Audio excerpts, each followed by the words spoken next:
नमस्कार दोस्तों, कैसे आप सभी लोग। आज तारीख 23 दिसंबर 2024 है, दिन सोमवार। हिंदी तिथि की बात की जाए तो आज पौष कृष्ण पक्ष की अष्टमी तिथि है। तो चलिए दोस्तों, एक बार फिर से हाजिर हो गए आपके सामने राजस्थान की आज की 40 और गर्मा गर्म बड़ी खबरों को लेकर बताएंगे आपको सभी खबरों के बारे में विस्तार से। लेकिन उससे पहले आज की बड़ी खबरों पर, मुख्य समाचारों पर, टॉप हेडलाइंस पर एक नजर डाल लेते हैं। मल्लिकार्जुन खड़गे बोले, चुनाव नियम बदलना सरकार की सोची समझी साजिश है। ये इलेक्शन कमीशन की आजादी पर हमला। केंद्र सरकार ने कहा था पोलिंग बूथ के फुटेज सार्वजनिक नहीं होंगे। वहीं दोस्तों, अमित शाह के इस्तीफे के लिए कांग्रेस कैंपेन चलाएगी। 26 जनवरी तक देश भर में प्रदर्शन होंगे। संसद में अम्बेडकर पर गृह मंत्री के बयान का मामला। विदेश मंत्री एस जयशंकर बोले, किसी वीटो के चलते भारत अपने फैसले नहीं लेगा। हमारी आजादी को न्यूट्रलिटी से कंफ्यूज न करे, हम वही करेंगे जो राष्ट्र हित में होगा। वहीं दोस्तों, जयराम रमेश बोले, संविधान में धर्मनिरपेक्ष शब्द इंदिरा गांधी ने जुड़वाया। मोदी ने कहा था पूर्व पीएम ने लोकतंत्र का गला घोटने का काम किया। इसी के साथ ही राजेंद्र राठौड़ बोले, डोटासरा गणित में कमजोर हैं। 22,000 को अब तक तो नियुक्ति दे दी है। मैं दोस्तों, एक देश एक चुनाव 2034 से पहले संभव ही नहीं। ईवीएम पर 1.5 लाख करोड़ रुपए खर्च होंगे। दुगुनी करनी होगी सिक्योरिटी फोर्स। वहीं अशोक गहलोत का सीएम भजलाल शर्मा से बड़ा अनुरोध। इसी के साथ ही दिल्ली में पीएम मोदी से 40 मिनट की मुलाकात पर वसुंधरा राजे का आया बयान। बोली, चिंता मत करो, जो हुआ अच्छा हुआ। बने रहिए दोस्तों, बताएंगे आपको प्रदेश की 40 बड़ी खबरों के बारे में विस्तार से। लेकिन उससे पहले, अगर अभी तक आपने चैनल को सब्सक्राइब नहीं किया तो सबसे पहले चैनल को सब्सक्राइब कर दे, वीडियो को लाइक कर दे और अपने कमेंट जरूर कर दीजिएगा। नमस्कार, राजस्थान की आज की पहली और बड़ी खबर। वित्त मंत्री पैदल जैसलमेर की गलियों में घूमी। सोनार फोर्ट को देखकर बोली, वंडरफुल। पाकिस्तान बॉर्डर पर भी पहुंची। देखिए, केंद्रीय वित्त मंत्री निर्मला सीतारमण ने बीते दिन जैसलमेर का विजिट किया। 55वीं जीएसटी काउंसिल की बैठक में जैसलमेर आई निर्मला सीतारमण ने बीते दिन तनोट माता मंदिर, सोनार फोर्ट की गलियों का भ्रमण कर जैसलमेर को वंडरफुल सिटी बताया। साथ ही जैसलमेर से लगने वाले भारत पाकिस्तान के अंतर्राष्ट्रीय बॉर्डर पर भी वे पहुंची, जहां जवानों से मुलाकात कर उनका हौसला भी बढ़ाया। वित्त मंत्री निर्मला सीतारमण अपनी 3 दिवसीय जैसलमेर यात्रा के बाद बीते दिन दोपहर को इंडिगो की फ्लाइट से दिल्ली लौट गई। जैसलमेर दौरे के दौरान निर्मला सीतारमण ने शनिवार को होटल मैरियट में जीएसटी काउंसिल की बैठक की थी, जिसमें कई राज्यों के सीएम, उप मुख्यमंत्री और फाइनेंस सेक्रेटरियों ने भी हिस्सा लिया था। बीते दिन सीतारमण ने जैसलमेर भ्रमण कर शहीदों को भी श्रद्धांजलि दी। मल्लिकार्जुन खड़गे बोले, चुनाव नियम बदलना सरकार की सोची समझी साजिश है। ये इलेक्शन कमीशन की आजादी पर हमला। केंद्र ने कहा था पोलिंग बूथ के फुटेज सार्वजनिक नहीं होंगे।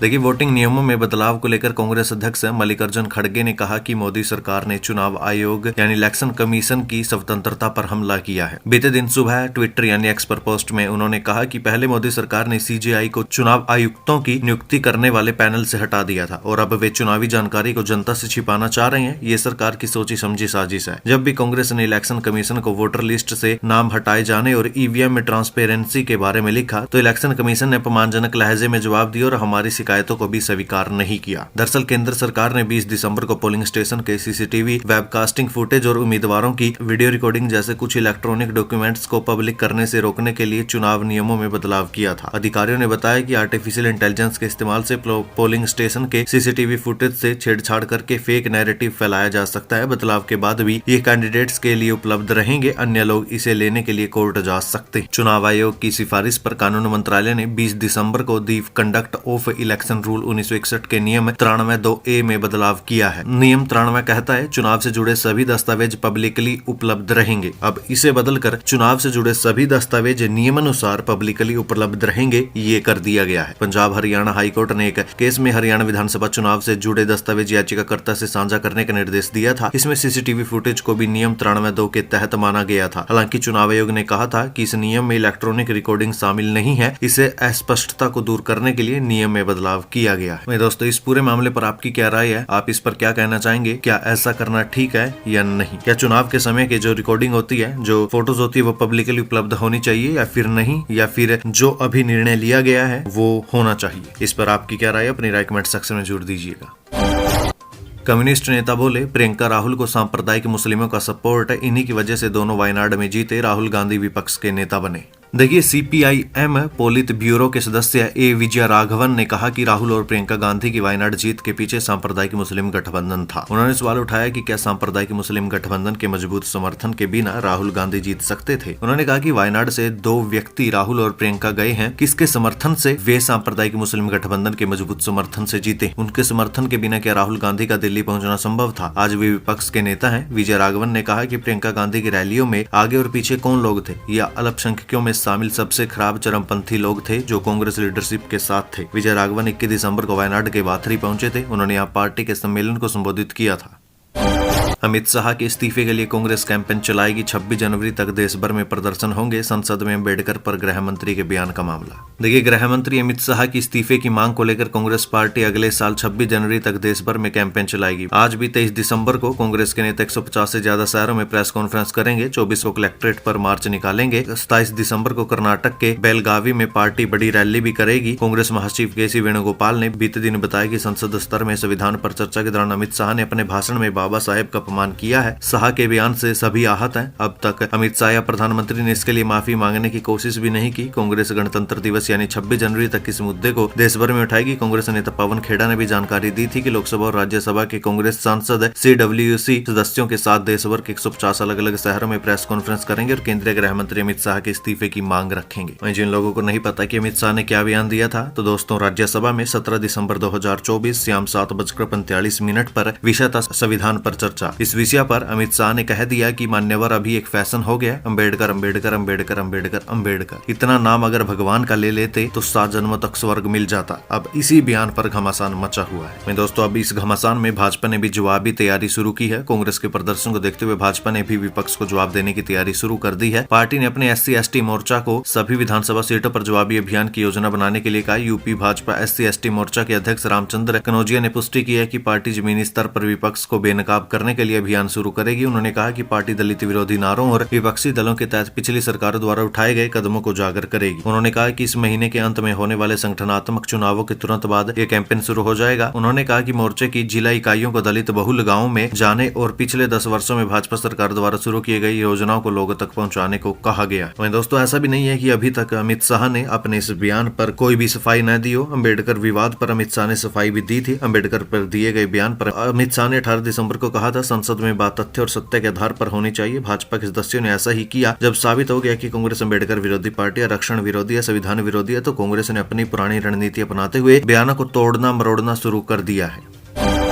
विदेश मंत्री S जयशंकर बोले, किसी वीटो के चलते भारत अपने फैसले नहीं लेगा। हमारी आजादी को न्यूट्रलिटी से कंफ्यूज न करें, हम वही करेंगे जो राष्ट्रहित में होगा। देखिए, विदेश मंत्री S जयशंकर ने कहा कि भारत कभी भी दूसरे देशों को अपने पसंद पर वीटो करने की अनुमति नहीं दे सकता है। मुंबई के कार्यक्रम में उन्होंने वीडियो मैसेज में कहा कि भारत अपने राष्ट्रीय हित और वैश्विक भलाई के लिए जो भी सही होगा उसे बिना डरे करेगा। भारत वैश्विक स्तर पर जब और गहराई से जुड़ता है तो उसके परिणाम गहरे होते हैं। उन्होंने ये भी बताया कि भारत की समृद्ध विरासत से दुनिया को बहुत कुछ सीखने को मिल सकता है, लेकिन ये तभी संभव होगा जब भारतीय अपने खुद पर गर्व करे। हमारी आजादी को न्यूट्रलिटी से कंफ्यूज न करे, हम वही करेंगे जो राष्ट्रहित में होगा। युवा पीढ़ी को भारत की विरासत को समझना चाहिए। भारत तेजी से आगे बढ़ रहा है, लेकिन कुछ पुरानी समस्याएं भी है जिन्हें जल्दी ही सुलझाना जरूरी है।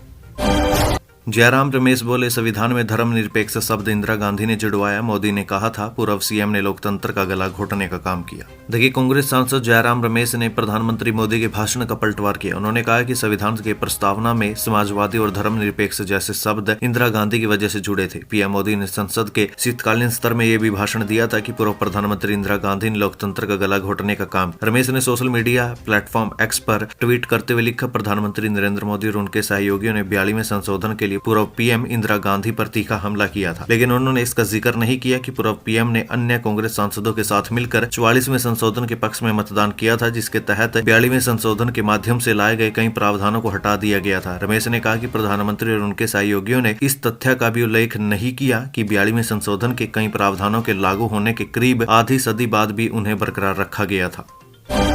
डोटासरा गणित में कमजोर है, 22,000 को अब तक दी है नियुक्ति, राजेंद्र राठौड़ का बयान। देखिए, पूर्व नेता प्रतिपक्ष राजेंद्र राठौड़ ने कहा कि कांग्रेस प्रदेश अध्यक्ष गोविंद सिंह डोटासरा गणित में कमजोर दिखते हैं। राजस्थान में नौकरी के लिए 22,000 नियुक्ति पत्र सौंप दिए गए और 82,000 की भर्ती के लिए पहली बार कैलेंडर जारी किया गया। राजस्थान में एक साल में विकास कार्यों का नया रिकॉर्ड बना है। हाल ही में डोटासरा की ओर से नौकरियों को लेकर दिए गए बयान पर राठौड़ ने ये बात कही है। वे बीते दिन टोंक में देवली रोड पर स्थित श्री राजपूत जगदम्बा छात्रावास में श्री राजपूत सभा टोंक के तत्वाधान में आयोजित प्रतिभा सम्मान समारोह के मुख्य अतिथि के रूप में बोल रहे थे। उन्होंने कांग्रेस के राष्ट्रीय महासचिव सचिन पायलट की तरफ से भाजपा सरकार के खिलाफ की जा रही बयानबाजी मामले में कहा कि शायद उनको इसका ज्ञान नहीं है कि एक ही साल में इतने कामों का होना अब तक का इतिहास है। ERCP सहित अन्य योजनाओं के 35 लाख करोड़ के MOU होना बड़ी उपलब्धि है। दूसरे राज्यों की 900 से ज्यादा जमीनों के यहाँ हुए पंजीयन, अब भजनलाल सरकार लेगी बड़ा एक्शन। देखिए, दूसरे राज्यों की जमीनों की पावर ऑफ अटॉर्नी के पंजीयन अलवर, खैरथल, तिजारा और कोटपुतली बहरोड में होने की संभावना जताई गई है। सरकार के पास ये मामला पहुंच गया। बताया जा रहा है कि अब सरकार फिर से इन सभी मामलों की जांच करवाने की तैयारी में है। हरियाणा, उत्तर प्रदेश और दिल्ली की जमीनों की पावर ऑफ अटॉर्नी जनवरी में गंडाला, बहरोड, हरसोली, कोटकासिम, खैरथल, मांडन और पावटा उप पंजीयक कार्यालयों में की गई। इनकी संख्या 900 से ज्यादा रही। मामला सार्वजनिक हुआ तो सरकार ने 7 उप पंजीयकों को निलंबित भी कर दिया। करीब 1 साल इस प्रकरण को हो गया। खैरथल के विकास शर्मा, विजय शर्मा आदि ने सरकार को शिकायत भेजी थी। उन्होंने लिखा कि उप पंजीयक कार्यालयों में फिर से बाहर की अचल संपत्तियों की पावर ऑफ अटॉर्नी करने की संभावनाएं हैं। वहीं एक अधिकारी का कहना है कि सरकार ने कुछ समय पहले ही पावर ऑफ अटॉर्नी का रिकॉर्ड मांगा था। यदि किसी उप पंजीयक कार्यालय ने ऐसा किया होगा तो बड़ी कार्रवाई भी होगी। एक देश एक चुनाव 2034 से पहले संभव नहीं। ईवीएम पर 1.5 लाख करोड़ रुपए लगेंगे। दोगुनी करनी होगी सिक्योरिटी फोर्स। देखिए, देश में बीते 75 साल के दौरान लोकसभा और विधानसभाओं के 400 से भी ज्यादा चुनाव करवाए जा चुके हैं। ये चुनाव कमोबेश स्वतंत्र और निष्पक्ष हुए और किसी भी खासकर बाहरी एजेंसी को देश के निर्वाचन आयोग पर उंगली उठाने का कोई मौका नहीं दिया गया। हालांकि इसके बावजूद ऐसे कई तथ्य हैं जो देश में अलग अलग चुनाव करवाने को लेकर सवाल उठाते हैं। ऐसे में ये सवाल उठता है कि क्या देश में सभी चुनाव एक साथ नहीं हो सकते हैं? इस सवाल का जवाब तलाशने के लिए पिछले साल सितंबर 2023 में पूर्व राष्ट्रपति रामनाथ कोविंद की अध्यक्षता में एक कमेटी का गठन किया गया था। इस कमेटी की रिपोर्ट को हाल ही में कैबिनेट द्वारा स्वीकार कर इस संबंध में 2 बिल लोकसभा में भी पेश किए गए। पहला है संविधान 1929वां संशोधन बिल। दूसरा है केंद्र शासित कानून संशोधन बिल 2024, जो पुडुचेरी, दिल्ली और जम्मू कश्मीर के विधानसभा चुनाव करवाने से संबंधित है। इन बिलों पर विस्तृत चर्चा करने और सर्वसम्मति बनाने के लिए उन्हें अब संयुक्त संसदीय समिति यानी जेपीसी के पास भेज दिया गया। अगर तमाम औपचारिकताएं पूरी भी हो जाती है तब भी ये व्यवस्था 2034 से पहले अमल में नहीं आ पाई। यानी दोस्तों, सीधे तौर पर बताऊं, अगर बिना किसी हंगामे के ये बिल पास भी हो जाता है और सारी चीजें ठीक हो जाती है, लेकिन तब भी 2034 से पहले देश में 1 नेशन 1 इलेक्शन यानी एक देश एक चुनाव करवाना संभव नहीं। अब ऐसा क्यों है? इसके पीछे की भी दोस्तों एक वजह है। मैं ऐसे ही हवा में बात नहीं कर रहा। सबसे बड़ी वजह दोस्तों आर्थिक चुनौतियां भारी होंगी। जी हाँ दोस्तों, शुरुआत में आर्थिक चुनौतियां बहुत भारी पड़ेगी। पहला कारण है दोस्तों, सिर्फ ईवीएम खरीद पर 1.5 लाख करोड़ रुपए लगेंगे। जी हाँ, निर्वाचन आयोग की रिपोर्ट के मुताबिक 2034 में अगर एक देश एक चुनाव की नीति लागू होती है तो सिर्फ ईवीएम की खरीदी के लिए ही 1.5 लाख करोड़ रुपए खर्च होंगे। ये राशि कितनी ज्यादा, इसका अंदाजा सिर्फ आप इस बात से लगा सकते हैं कि 2024 के लोकसभा चुनावों में अनुमानतः 1 लाख करोड़ रुपए खर्च हुए थे। यानी दोस्तों, जितने पैसे से 2024 का लोकसभा चुनाव हो गया था, उससे भी ज्यादा पैसे से तो ईवीएम खरीदनी पड़ेगी। इसके अलावा जो दूसरा कारण है वो है 2034 के चुनाव में दोगुनी करनी होगी सिक्योरिटी फोर्स। जी हाँ, रामनाथ कोविंद कमेटी ने बताया कि एक साथ चुनाव कराने के लिए सेंट्रल सिक्योरिटी फोर्सेज में 50% की बढ़ोतरी करनी पड़ेगी, यानी कि करीब 7 लाख कर्मियों की जरूरत होगी। 2024 में सिक्योरिटी फोर्स के करीब 3,40,000 कर्मचारियों और अधिकारियों की चुनावों में ड्यूटी लगी थी। राजस्थान में यहाँ मकान और जमीन खरीदना हुआ महंगा। 100 से 300% तक बढ़ी कीमतें। देखिए, राजस्थान सरकार की ओर से जिला प्रशासन के माध्यम से बढ़ाई गई डीएलसी दर लागू किए जाने से अब क्षेत्र में मकान और जमीन खरीदना महंगा हो गया है, क्योंकि पंजीयन और मुद्रांक विभाग की ओर से शहरी इलाकों में डीएलसी दर 20 से लेकर 75 से 80% तक बढ़ा दी है। इतना ही नहीं, कहीं कहीं तो रेट आंख बंद करके 100 से 300% तक भी बढ़ा दिए गए, जो न केवल चूरू जिले अपितु प्रदेश में अनूठा उदाहरण साबित होगा। जानकारों की माने तो डीएलसी की दरों में अनेक स्थानों पर विसंगतियां नजर आ रही है। अनेक ऐसे गलियां हैं जहां पर डीएलसी दरें मुख्य और बाजारों के समान कर दी गई, जबकि वहां के भूखंडों की वास्तविक प्रस्तावित आवासीय और व्यवसायिक दरों में 4 से 10 गुना अंतर है।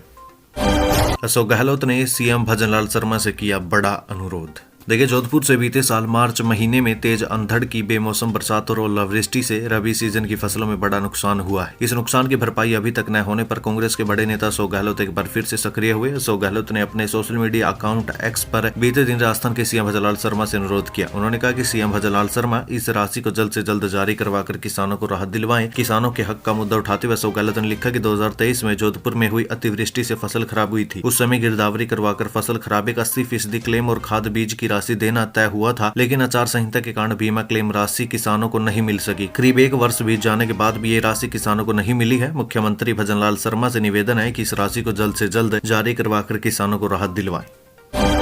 एटीएम से निकाल सकेंगे पीएफ का 50% पैसा। ईपीएफओ अगले साल दे सकता है नई सुविधा। इससे जरूरत के समय जल्द पैसा मिलेगा। देखिए, पीएफ कर्मचारी भविष्य निधि संगठन यानी ईपीएफओ ग्राहकों को बैंकिंग जैसी सेवाएं प्रदान करने की योजना पर काम कर रहा है। सूत्रों के अनुसार नए प्रावधानों के तहत भविष्य निधि यानी पीएफ की कुल जमा राशि का 50% एटीएम जैसे कार्ड से निकाल सकेंगे। केंद्रीय श्रम सचिव सुमिता डावरा ने इस सेवा के अगले साल से शुरू किए जाने की संभावना जताई है। केंद्रीय श्रम सचिव डावरा ने बताया कि नए सिस्टम में ऐसे ईपीएफओ सब्सक्राइबर्स जिनका निधन हो चुका है, उनके वारिस भी एटीएम के जरिए क्लेम सेटलमेंट के बाद एटीएम से पैसा निकाल सकते हैं। नरेश मीणा की रिहाई के लिए महापंचायत में शामिल होंगे हनुमान बेनीवाल, बेटे और परिजनों ने नागौर सांसद से की मुलाकात। देखिए, उपचुनाव के दौरान एसडीएम के साथ हुए थप्पड़ कांड मामले में जेल में बंद नरेश मीणा की रिहाई के लिए 29 दिसंबर को महापंचायत होने वाली है। इसको लेकर बड़ी ही जोरों के साथ तैयारी चल रही है। टोंक के नगर फोर्ट में होने वाली महापंचायत को लेकर बीते दिन नरेश मीणा के बेटे और परिजनों ने नागौर सांसद हनुमान बेनीवाल से मुलाकात की। इस दौरान नरेश मीणा के परिजनों ने हनुमान बेनीवाल को रैली में आने का निमंत्रण दिया। इस पर नागौर सांसद ने ग्रामीणों के साथ बदसलूकी करने वाले पुलिसकर्मियों के खिलाफ कार्रवाई करवाने की भी बात कही। नरेश मीणा के बेटे और परिजनों से मुलाकात की हनुमान बेनीवाल ने तस्वीरें सोशल मीडिया प्लेटफॉर्म पर शेयर की। नागौर सांसद ने कहा कि जियापुर आवास पर नरेश मीणा के पुत्र और परिजनों से मुलाकात कर आगामी 29 दिसंबर को नगर फोर्ट टोंक में आयोजित होने वाली रैली में आने का आमंत्रण दिया। जयपुर अग्निकांड में घायलों की मदद करने वालों को इनाम देगी सरकार, मददगारों की पहचान के लिए टीम गठित की। देखिए, राज्य के जयपुर से अजमेर हाईवे पर शुक्रवार की सुबह हुए भीषण अग्निकांड में एक रिटायर्ड आईएएस समेत 13 लोगों की मौत हो गई है। वहीं इस हादसे में घायल 27 लोगों का अस्पताल में इलाज भी चल रहा है। हाईवे पर एलपीजी टैंकर में एक ट्रक के टकराने के बाद ब्लास्ट हुआ था। इससे तेजी से गैस फैली और आग लग गई। इसके बाद आसपास के वाहनों को आग ने अपनी चपेट में ले लिया। ये हादसा शुक्रवार की सुबह करीब 6 बजे हुआ था। हादसे के बाद अब जयपुर पुलिस ने इस अग्निकांड को लेकर बड़ा कदम उठाया है। पुलिस हादसे में घायल लोगों को अब मदद करने वालों को पुलिस चिन्हित करेगी। घटना के समय के वीडियो और सीसीटीवी फुटेज के आधार पर घायलों की मदद करने वालों की पहचान की जाएगी। डीसीपी वेस्ट अमित कुमार बुडियाना ने एक टीम का गठन किया जो मदद करने वालों की पहचान करेगी। इसके बाद उन्हें सरकार पुरस्कृत करेगी। पुलिस की ओर से उठाया कदम संभवतः प्रदेश का पहला अनूठा मामला है। जयपुर पुलिस के इस आदेश की चारों तरफ चर्चा भी हो रही है। दिल्ली में पीएम मोदी से 40 मिनट की मुलाकात पर वसुंधरा राजे का आया बयान, बोली चिंता मत करो, जो हुआ अच्छा हुआ। देखिए, पीएम मोदी के साथ पूर्व सीएम वसुंधरा राजे की मुलाकात की तस्वीर राजस्थान की राजनीति में चर्चा का विषय है। राजे ने प्रधानमंत्री के साथ मुलाकात वाली तस्वीरों को सोशल मीडिया पर शेयर भी किया। बीते दिन वसुंधरा राजे ने पाली में मीडिया से बातचीत में प्रधानमंत्री मोदी के साथ 40 मिनट तक की बातचीत पर जवाब भी दिया। प्रधानमंत्री मोदी से 40 मिनट तक हुई बातचीत से जुड़े सवाल पर उन्होंने कहा कि आप चिंता मत करो, जो भी हुआ अच्छा ही हुआ है। वहीं विधानसभा और लोकसभा में सक्रिय न दिखने पर कहा कि जितना करना है उतना कर लेंगे। वसुंधरा राजे पाली के मुंडारा में राज्य मंत्री ओटाराम देवासी के मातृत्व शोक में शामिल होने के लिए गई थी। उनके साथ सांसद पीपी चौधरी, बाली विधायक पुष्पेंद्र सिंह और पूर्व भाजपा प्रदेश अध्यक्ष अशोक परनामी भी ओटाराम देवासी के मातृत्व शोक में शामिल हुए थे।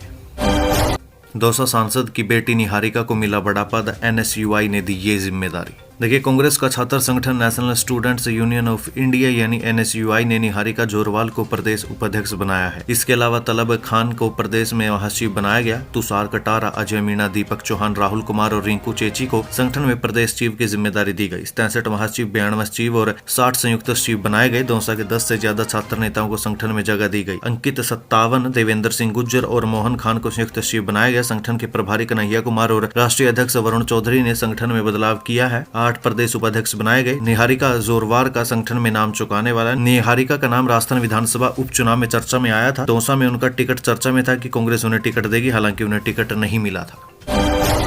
जयपुर में राजस्थान रॉयल्स बनाएगी नया स्टेडियम, दुनिया भर की अत्याधुनिक सुविधाएं होगी। एसएमएस स्टेडियम को एक्सपर्ट्स के साथ मिलकर चलाया जाएगा। देखिए, राजस्थान सरकार अब पीपीपी मोड पर खेल गतिविधियों को और ज्यादा बेहतर करने की तैयारी करेगी। इसके तहत राजस्थान रॉयल्स मैनेजमेंट की ओर से जयपुर में नया ग्रीनफील्ड स्टेडियम तैयार किया जाएगा। इसमें दुनिया भर की अत्याधुनिक सुविधाएं उपलब्ध होगी। इस पर सवाई मानसिंह स्टेडियम समेत प्रदेश के अलग अलग स्टेडियम और ग्राउंड एक्सपर्ट्स के साथ मिलकर संचालित करने की प्लानिंग का काम शुरू कर दिया गया है। यहाँ सरकार की ओर से होनहार खिलाड़ियों को मुफ्त ट्रेनिंग दी जाएगी। स्टेडियम और ग्राउंड को डेवलप और मेंटेन करने वाली कंपनी अपने स्तर पर रेवेन्यू भी जनरेट कर सकेगी। खेल विभाग के सचिव नीरज कुमार पवन ने बताया कि राइजिंग राजस्थान के दौरान खेल गतिविधियों को ज्यादा बेहतर बनाने के लिए राजस्थान रॉयल्स प्रबंधन के साथ 1000 करोड़ से ज्यादा का एमओयू हुआ। इसके तहत अलग अलग कंपनियां राजस्थान के खेल विभाग के साथ मिलकर अपना इंफ्रास्ट्रक्चर और ज्यादा बेहतर बनाने का काम करेगी। इसके साथ ही राजस्थान रॉयल्स जयपुर में एक नया ग्रीनफील्ड स्टेडियम तैयार करेगी। इसमें दुनिया भर की अत्याधुनिक सुविधाएं उपलब्ध होगी, जैसे गुजरात के अहमदाबाद में तैयार किया गया है। राजस्थान में यह प्रोजेक्ट सबसे पहले जयपुर में तैयार किया जाएगा।